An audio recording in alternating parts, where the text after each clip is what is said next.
শুভেচ্ছা। শেষ পর্যন্ত জামাত ইসলামীর আম ছালা দুইই যাচ্ছে।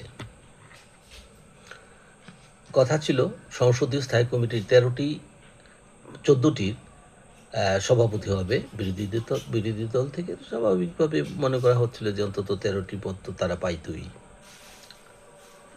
ওইভাবেই সরকারি দলও প্রস্তুতি নিয়েছিল, কিন্তু সর্বশেষে দেখা গেল যে স্থায়ী কমিটির সভাপতি যে পদগুলো সেইগুলি এই 13টা পদ আর এখন জামাত পাচ্ছে না। সেই দীর্ঘদিন পর্যন্ত যেই টরাটক্কা লড়াই চলে আসছে, জুলাই সনদ এবং চলমান সংবিধান, এই বিতর্কের ঠেলায় তারা এখন পদ হারাচ্ছে।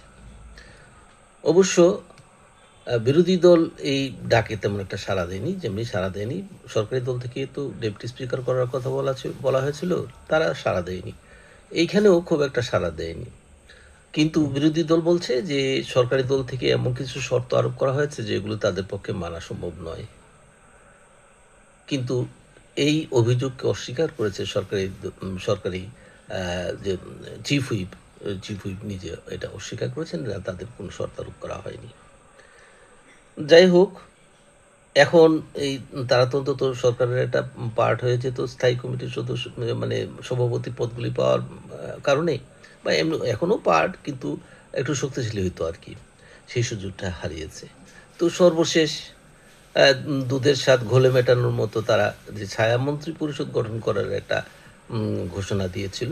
যতটুকু মনে আসে যে সরকার গঠনের আগেই, নির্বাচনের পরই জামাত ইসলামের পক্ষ থেকে যে, আমি যদি ভুল না করি, তখন অ্যাডভোকেট শিশির মুনির ঘোষণা করেছিলেন যে জামাত ইসলামী ছায়ামন্ত্রী পরিষদ গঠন করবে। তো অতি সম্প্রতি এই বিষয়টি নিয়ে বেশ নাড়াচাড়া হচ্ছে, মনে করা হচ্ছে যে এবং জামাতের পক্ষ থেকে এই ধরনের আলোচনা হচ্ছে এবং প্রায় কমপ্লিট।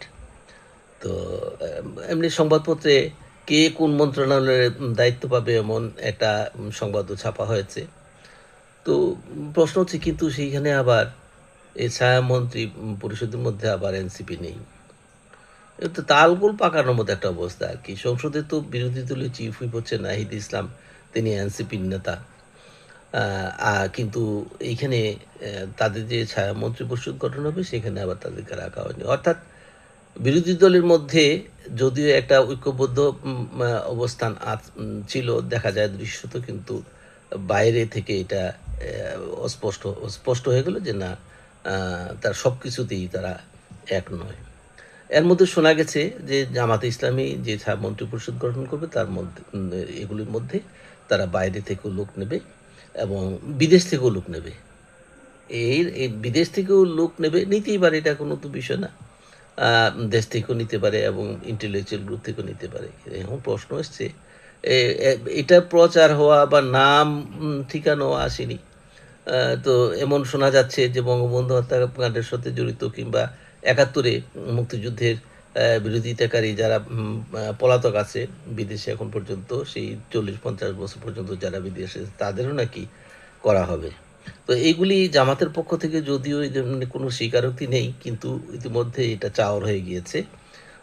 আসলে এবং চাওর হয়ে গিয়েছে, এবং শুধু তাই না, ওখানে বলা হচ্ছে যে 71-কে মানে 71-এর পরাজয়ের যেই একটা প্রতিশোধ, এই প্রতিশোধ নেওয়ার জন্য তারা যত রকমের ব্যবস্থা থাকে সবটাতেই জামাত ইসলাম করবে। এবং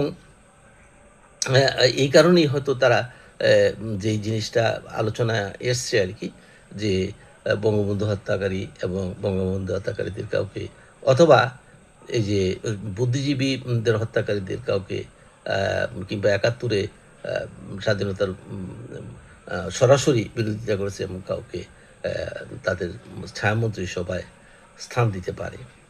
তো এটা দেখা যাক কতটুকু হয়, কিন্তু এটা ঠিক জামাত ইসলামের পক্ষ থেকে কিন্তু বলা হয়েছে যে ছায়ামন্ত্রী পরিষদের গঠন হবে, সেখানে এমপিদের বাইরে, অর্থাৎ ইন্টেলেকচুয়াল জায়গা থেকেও তারা লোকজন নিয়োগ করবে। তো এখন বিষয়টা হচ্ছে কি, যেহেতু স্থায়ী কমিটির সদস্য পদ, এর মধ্যে আবার বিএনপি নেতা রাশেদ খান একটা খোঁচাও দিয়েছেন যে এনসিপিকে জামাত যেমন ছায়ামন্ত্রী পরিষদে রাখেনি, যদি জামাত কখনো ক্ষমতা পায় তাহলে তারা সরকারেও তাদেরকে অংশ দেবে না।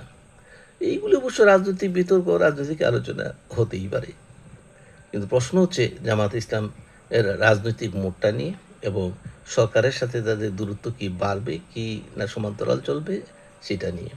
এবং সর্বোপরি দেখা যাচ্ছে যে সরকারি দল এবং বিরোধী দলের লড়াইটা আসলে ছায়ার সঙ্গেই। কিসের জন্য লড়াই তারা কি জানে? মানুষও তো বুঝতে পারে যে সরকারি দল বিরোধী দল দূরত্ব আদর্শিকভাবে খুবই কম, লক্ষ্য দিকেও খুবই কম, আর লড়াইটা যেটা দেখা যাচ্ছে এটা আসলে ছায়ার লড়াই। ধন্যবাদ।